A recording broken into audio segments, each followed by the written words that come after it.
хүний эд эрэхтэй худалдаалахтай холбоотой асуудлууд нэгдэлтэй бас энэ дотор хөндөгдөх болов гэж бодож байгаа. Манайх энэ хуулиараа 14-р зүйлийн донорын эрхтэн эд эсийг улсын хилээр нэвтрүүлэхдээ 14-ийн 1-ээр эд эрхтэн эд эсийг экспортлохыг хориглоно гэсэн юм залттай. За бид нэр олон асуудлуудыг жоохон олон талаас нь бодох хэрэгтэй байдаг. Одоо энэ нийгэмд сурталчилгатай холбоотой асуудал байна. За уран сайхны инэдмийн драма юу гэдэг ингээ кинонууд хийгдэж байна. За мөнгөний дутагдалд орчлоо нэг бөөрөө тэдэн сая төгрөгөөр өгөх гэж байна гэдэг ийм инэдмийн кино байна. 70 настай хүнийг худалдаалахтай холбоотой эрүүл ганц бие за ийм одоо 70 настай хүн байна гэдэг ч юм. Тэр нөгөө аава зарна гэдэг нэг кинотой холбоотой асуудал тухайн үед шудраг ус төрөлхтөнд цантаар ажиллаж байгаа үед хөндөгдөж ирсэн. Энэ өөрөө нөгөө хүнийг үнэлэхтэй холбоотой асуудал хөндөгдөд яригдаад явчихж байгаа энэ дотор. За энэ дотор ингээд зүгээр харах юм бол нөгөө эд эрхтний 8-тай холбоотой асуудал давхар хөндөгднө гэсэн үг. Тэгэхээр бид нар энэ сурталчлах асуудал дээр яаж зохицуултыг хийж явах ёстой вэ? Нэг. Хоёрдугаарт энэ донор болохоо илэрхийлэхтэй холбоотой асуудлууд байна. Түрүүн Чимбүрэн гүшин бас хэлчихлээ. Бочлоомжтой холбоотой асуудал дээр сошиалд бас нэлээд олон юм өрнөсөн. За одоо миний намайг одоо өгчүүл ингээрээ гэдэг ингээд сошиал дээр өөрсдөө шууд бичиж явах жишээтэй байгаа.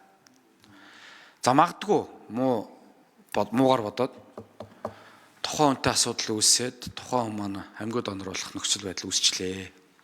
Сошиал дээр бичсэн тухайн үеийн постыг жишээлбэл мэдээж нотлох баримтын хэлбэр дээр авч үзэж болохгүй байна. Гэхдээ энийг бид нар сурталчлах тал дээр энэ донор болохоо илэрхийлэхтэй холбоотой асуудал дээр яаж хөндөж авч үзэх вэ? Энийг бас сурталчилгааны хэлбэр дээр их сайн зөв зүйтэй гаргаж танилцуулах хиймээр байна. Нэгэсэндээ энэ ч одоо грэслийн түвшин мөн үү биш үү? Тэ? Грэс нөгөө талдаа грэслэл албан ёсоор бичээд явж байгаа хүмүүстэй холбоотой асуудал байна. За хар гэрийнхэн тухайн грэслийг хүлээн зөвшөөрөхгүй асуудлууд үүсдэг. За энийгээ бид нэр яаж авч үзэх вэ гэдэг асуултанд би бас хариулт хадмаар байна. За тэгээ ер нь энэ эргэтэн шилжүүлэн суулгахтай холбоотойгоор донорын аюулгүй байдлыг бид нар яаж хангах ёстой вэ? За ингээд 11-р зүйл дээр донор болохоо илэрхийлээд за ингээд донорын гэрчлэгээ эзэмшигч болоод ингээд албан ёсоор донорын гэрчлэгийг авчлаа гэж бод. Тэгвэл бид нар энэ эргэтэн шилжүүлэхтэй холбоотой донорын аюулгүй байдал энэ ёс зүйн асуудлыг хэрхэн зохицуулах ёстой юм бэ? Санаатаа санагддаггүй тохиолдлуудаас бид нар хэрхэн донороо хамгаалж авч үлдэх ёстой юм гэдгийг асуумаар байна. За гадаад улсад эргэтэн шилжүүлэн суулгах мэс засалт хамрагдаж байгаа иргэдийн тоог бууруулах дээр бид нар ер нь яг Монголын төр ямар арга хэмжээг авч ажиллаж явах ёстой вэ гэдэг ийм асуултуудыг асуух гэсэн. Баярлалаа. За их олон чухал асуудал асуулаа. Чимбүрэн гүшин хариулъя. За тий булантай яг л одоо чухал гол цөм асуудлууд асуулаа л да. Тэгээ би эхнээс нь хариулъя. Ер нь бол энэ яагаад бид нар энэ донорын тухай хуулийг хуулийн одоо анхдагч хууль болгож хоёр тусдаа цус эргэтэн эдис болгож байгаа гол зорилго л ерөөсөө л энэ сурчилгааны хувьд энэ хоёр шал өөр зорилготой. Бид түрүүн ярьсан цусны донор дээр л авлаггүй өглөг учраас энийг сурчлах ёстой. Та хүн аврах шүү. Та цусаа өгөөч. Эргэтэн эдис дээр бид одоо та донор болох ёстой шүү. Та эргэтнээ өгөөч гэж сурчилгаа хийх хориот. Тэ? Стамбулын декларац гэж олон дахин яриад байгаа нь ерөөсөө л ингэж сурчилж болохгүй шүү. Энд чинь сурчилдаг юм биш ээ. Аль болохоор амьгүй донороос түүнээс амьд донороос илүү эргэтнээ аваад байя гэж зорж байгаа зүйл биш учраас сурчилгаа тас хориот. Тийм учраас одоо жишээлбэл сошиал дээр одоо би одоо эргэтнээ өгөө мөнгө болчлаа гэд яг тийм гарсан шүү дээ. Тэгээ тэрийг яасан гэхлээр бас эрүүл мэндийн яам энэ хөгжлийн төв эрхтэн эдийн шилжүүлэн суулгах газрынх нь бас энэ цагдаагийн байгууллагатай хамтраад тэр улсуудын энэ төр мэдээллийг олж харж тэр улсуудтай уулзсан байсан юм кейсэд байгаа. Ерөөс энэ дас хориотой. Энэ бол ерөөсөө л эрхтний 8-ыг хөгжүүлэх гэж оролдож байгаа зүйл гэж ойлгох ёстой. Тэгэхээр Монгол улсад ийм юм хизээж байх ёсгүй. Тэр энэ хуулийн гол үзэл санаа бол ерөөсөө л эрхтний 8-ны эсрэг байгаа. Тэр ч утгаараа бид эрхтэн экспортлохгүй гэж байгаа шүү дээ. Юу экспортлох? Энд ч одоо яах юм?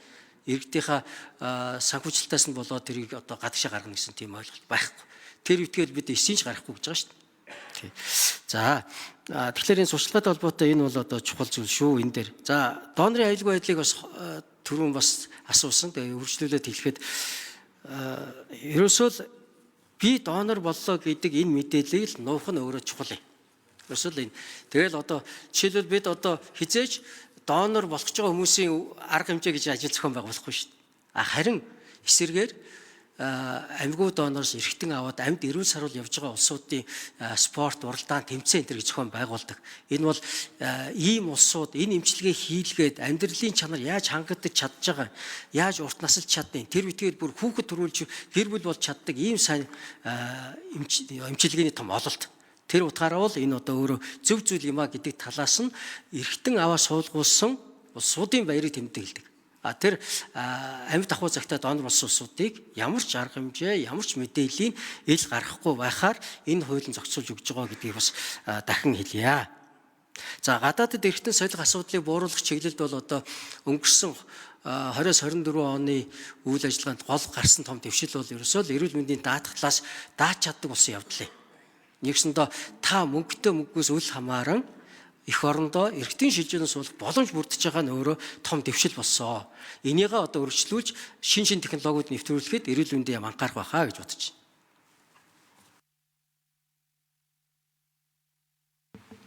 За. За Батэрдэн гишүүн төдрүүлээ. Харин тэгэхээр кино хийгээд нь шүү дээ. Би бөөрөө 3 сая 6 саяар өгчүүл өрнөөс гарах гээд байна гэд кино хийгээд байна. Энийг яах вэ л гэдэг. Санкц нь юу юм бэ? Хоёрдугаарт өнөөдөр ч явагдаж байгаа харилцаа. Бүгд найдах Солонгос улс. Тухайлбал аав нээж, нахан дүүн, элэг, бөөр одоо юу ийд? Манай улс өөрөө хуулиараа ингээд эд эрхтэн экспортлох нь хориотой. Тэр хүмүүс тухайн улсад очиод тодорхой үнэлгээгээр за ах トゥ хамаатан садан төрөл садангийн харилцаа байхгүй хүмүүс хүртэл тодорхой хэмжээний үнэлгээгээр тэнд очиж эрхтэн шилжүүлэх процесс руу орж байна. Донор болох процесс орж байгаа.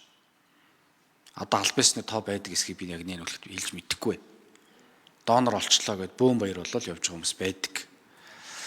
Энийг яах вэ? Хүний эрх гэж үзэх үү?